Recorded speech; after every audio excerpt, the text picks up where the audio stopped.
con el doctor Raza. Ha estado con nosotros el señor ingeniero Napoleón Cadena, alcalde de Riobamba. Gracias, señor alcalde. Muchísimas gracias a usted, un abrazo fraterno y cuidar su salud también, por favor, mi estimado Francisco. Un buen fin de semana a todos. Muchísimas gracias. Ha estado con nosotros el señor ingeniero Napoleón Cadena, alcalde de Riobamba. De inmediato, el contacto con el señor doctor Stalin Raza, constitucionalista. Doctor Raza, bienvenido, buenos días.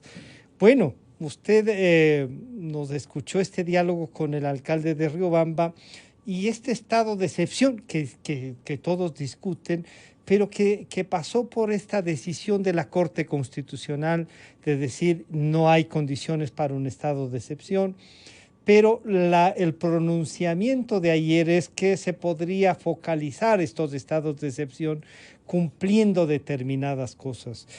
¿Cómo observa usted tanto el pronunciamiento y esa otra prohibición de volver a un estado de excepción? Doctor Raza, bienvenido, buenos días.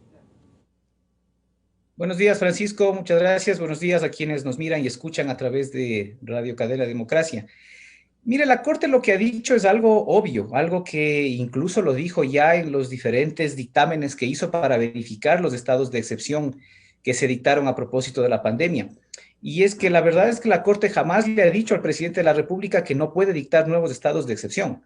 Lo que le ha dicho al presidente de la República es que puede hacerlo a condición de que se cumplan nuevos requisitos, de que se presenten circunstancias distintas. Y las circunstancias distintas están precisamente en el incremento del número de contagios, en la variedad de las cepas que ahora, a las que ahora ha mutado el virus, y también, obviamente, y esta es la razón fundamental, en el desbordamiento y en el colapso de la infraestructura hospitalaria y de todo el sistema sanitario para atender esa explosión de contagios que se ha dado en los últimos días y en las últimas semanas.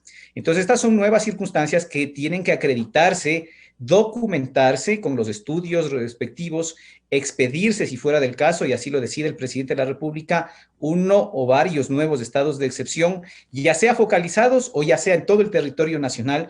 Yo creo que desde el punto de vista jurídico no hay limitación para que se lo haga en todo el territorio nacional, es más bien un tema de conveniencia económica, incluso de conveniencia, de convivencia entre la gente, ¿no? De la población. Pero no hay impedimento de tipo jurídico, pero lo sano sería hacer estos estados de... Y esto, jurídicamente no hay problema. Y esto de que la Corte le negó, prácticamente así se entendió, le negó un estado de excepción que se suspendió en plena ejecución, digamos. No era después de una evaluación para decir se toma mal el Estado, sino que en plena ejecución de esta declaratoria la Corte dijo no reúnen las condiciones ni las características. ¿Usted cree entonces que ahora, en virtud de esto, la pandemia sigue siendo la misma, dirán algunos, pero en virtud de esta nueva información, de incluso el propio comportamiento un poco más relajado de la ciudadanía, hay condiciones, nos ha dicho usted mismo, de incluso un estado de excepción nacional? Sí, por supuesto. Recordemos lo que pasó en inicios de año. La Corte Constitucional hizo el control del estado de excepción que se dictó. Lo hizo de manera posterior, ¿no? Esto fue una especie de aceptación de hecho, aunque después tuvo que decir que no era constitucional. Pero de hecho lo que pasó fue que la Corte hizo el control de manera posterior a que se haya ejecutado las restricciones que se dictaron y cumplieron en el periodo del fin de año. Lo que le dijo la Corte en esa oportunidad al Ejecutivo es, usted no puede alegar en términos generales que ha habido incremento de contagios. No puede hacerlo así, tiene que justificar documentadamente con los estudios cuáles son ese número de contagios, qué hace diferente que la pandemia haya tomado un curso, un camino distinto al que ya venía tomando desde marzo del año pasado. Porque le ha dicho, los estados de excepción no pueden ser la regla. Como su nombre lo indica, tienen que ser la excepción. Y por lo tanto son transitorios, duran solamente hasta 90 días. Durando hasta 90 días, si usted quiere dictar un nuevo estado de excepción, tiene que justificar con estudios, con datos, con comprobaciones científicas, que se justifica nuevamente dictar un estado de excepción. Y ahora estamos viviendo esa circunstancia, Francisco, y para quienes nos escuchan. Efectivamente es un hecho real, un hecho de un dato de la realidad, el que los hospitales ya no tienen camas, no tienen camas en UCI, ni camas en el resto de pisos hospitalarios para atender a los pacientes que llegan afectados. Entonces, esto tiene que documentarse. Lo que tiene que hacer el presidente de la República, si va a dictar los estados de excepción, es enviar toda la documentación y todos los estudios, y la Corte, sin duda, no tengo la menor duda, va a aprobar este estado de excepción. Fíjese que el comunicado que hace ayer es ya una especie de espaldarazo. ¿Ya?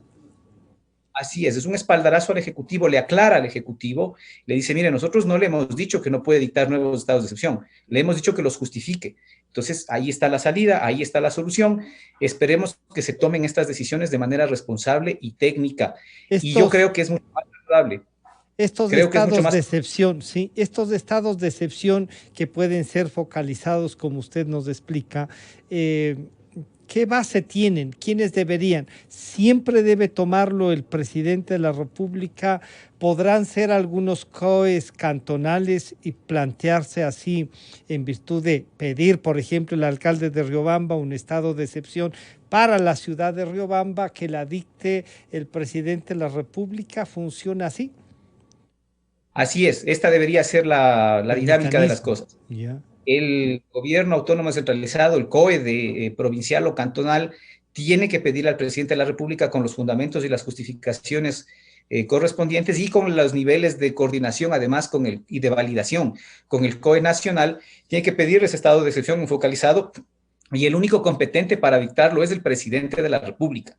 De acuerdo con la Constitución, solo él puede dictar estados de excepción en todo o en parte del territorio nacional, y solamente mediante estado de excepción se pueden suspender el ejercicio de derechos como el de la libre tránsito, como el de reunión, como el de asociación, ¿sí? No está bien, no es saludable, por eso sería lo mejor que el presidente de la República empiece a tomar decisión en esto, pero no es saludable que cada alcalde empiece a disponer medidas restrictivas de esos derechos, haciendo un abuso de la facultad que le concede la Constitución y el COTAD para regular el tránsito o para regular el espacio público. Hay que tener en cuenta eso para que no se pase esa delgada línea entre lo que significa regular el tránsito, regular el espacio público y limitar el derecho a la libre circulación. Por esto es que es importante, es necesario que el presidente adopte esa decisión, y que, si fuera el caso, a pedido de los diferentes COEs cantonales, solicite, mejor dicho, expida los decretos de estado de excepción focalizados. Así es como debería ser. Pero esto que usted dice, esta línea, esta delgada línea, el COE nacional exhorta a los COE cantonales y les dice, y les ha planteado así en varias conversaciones y diálogos que hemos tenido con el presidente del COE, ha dicho, oigan, asuman la responsabilidad cada uno de los cantones. Ellos tienen en su ámbito un marco para delimitar tanto el acceso y uso de lo público, ¿no es cierto?, de las áreas públicas, cuanto el funcionamiento. ¿Usted cree que ahí esa línea podría ya estar rompiendo la constitucionalidad con el derecho de la movilidad, o están todavía jurídicamente hablando con esa posibilidad? Sí, hay que ser muy cuidadosos con eso, ¿sí? La línea es muy delgada, efectivamente. Los municipios tienen la capacidad de regular el tránsito, es decir, pueden establecer restricciones de horarios para que los vehículos con determinadas placas, con determinadas condiciones, circulen en determinados horarios, pero no pueden detener el tránsito y la circulación de las personas, el libre tránsito de las personas, es decir, no pueden dictar toques de queda. Ya. Esos son derechos que las personas tienen, no pueden dictar toques de queda. Pueden regular el tránsito de vehículos, pero, por ejemplo, si usted quiere ir en una bicicleta, ¿la bicicleta es vehículo o no es vehículo? Entonces, ahí hay una delgada línea donde tiene que haber cuidado, mucho cuidado. Igual pueden regular el uso del espacio público, es decir, pueden impedir reuniones masivas, estas fiestas masivas que se han dado en determinados sectores de acá de la capital y de otros lugares del país, donde se producen aglomeraciones. Pueden prohibir efectivamente que se produzcan esas reuniones, pero no pueden pedir que la gente se agrupe en una esquina, 2 o 3 o 4 personas a conversar, y no pueden disolver esa conversación. Es decir, hay que tener mucho cuidado con lo que se hace. Por esto es que es mucho más sano visto que las condiciones son extremas, nuevamente la calamidad pública de la explosión del número de contagios lo demanda, es mucho más sano que el presidente de la República, que sí puede tomar estas medidas, decida tomarlas de manera focalizada. Focalizada no porque haya un impedimento jurídico, sí porque hay razones de conveniencia, creo yo, que han sido reconocidas por el propio COE nacional de que no se deberían hacer confinamientos absolutos, digamos, ¿no? Porque ya se ha visto los resultados gravísimos que tiene eso en la economía de las personas. Pero sí estados de excepción en aquellos lugares, en aquellas localidades donde los niveles de contagio son extremos, como por ejemplo la provincia de Pichincha y la provincia del Guayas. La provincia de Santo Domingo también me parece que es una de las... Y ahí hay una cosa adicional. ¿Se puede hacer esta excepcionalidad de estos estados de confinamiento, por ejemplo, en una ciudad, solo en un sector de la ciudad, o necesariamente debe ser en toda la ciudad? Y eso será por recomendación tanto del municipio como del COE cantonal. ¿Se puede hacer esto, como decir, solo en esta zona de la ciudad se va a prohibir, hay un confinamiento total? ¿Se puede, doctor Raza? Jurídicamente se puede, Francisco, pero no creo que sea lo más aconsejable desde el punto de vista técnico ni desde el punto de vista práctico. Por ejemplo, en el Distrito Metropolitano de Quito se conoce que las parroquias con mayor nivel de contagio son Chillogallo, Ñaquito, Calderón, Cotocollao. ¿Sí? Si usted decidiese que solamente se va a hacer el confinamiento en Chillogallo, claro, en estas parroquias, va a ser muy difícil controlar el nivel de flujo y de movilidad que existen entre los diferentes sectores de la ciudad. Es decir, ya no es un tema jurídico, es un tema más bien de conveniencia y de consideraciones técnicas, ¿no?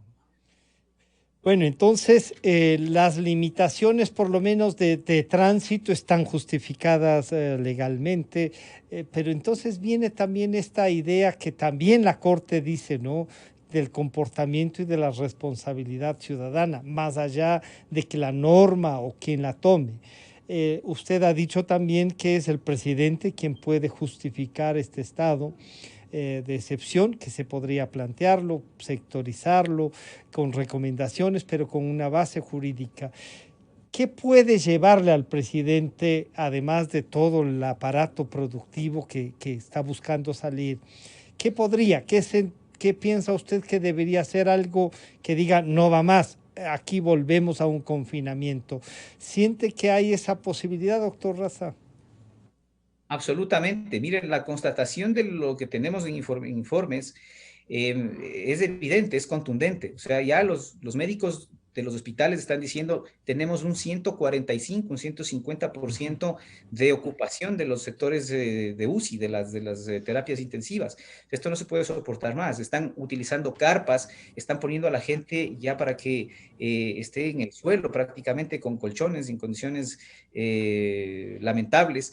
Así es que es un dato de la realidad, es una evidencia, y frente a eso tiene que ser sensible y tiene que reaccionar con autoridad y con interés al presidente de la República y tomar la decisión de disponer los estados de excepción en aquellos lugares donde están pasando estas cosas. Y luego la Corte Constitucional, por supuesto, tiene que tener la sensibilidad y también la responsabilidad de no adoptar posiciones maximalistas como las que adoptó cuando hizo el control del estado de excepción en inicios de año, a finales de año pasado, inicios del actual, pero dejarse esas posiciones maximalistas y entender que la realidad puede muchas veces superar los anhelos la legalidad. Y la lírica.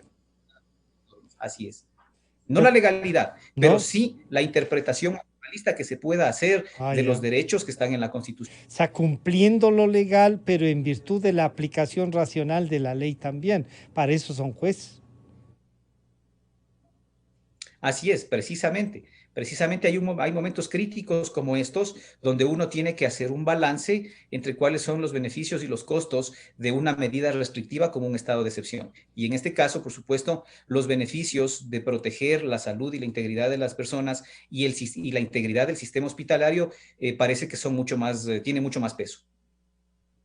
Raza, muchísimas gracias por compartir esta reflexión. Estaremos en contacto entonces para ver cómo avanza. Y claro, la información va hacia también los hospitales. Doctor Raza, muchas gracias por acompañarnos. Muchas gracias, Francisco. Un gusto. Hasta luego. Ha estado con nosotros el doctor Stalin Raza, constitucionalista. Y de inmediato iniciamos un diálogo con el doctor Francisco Mora,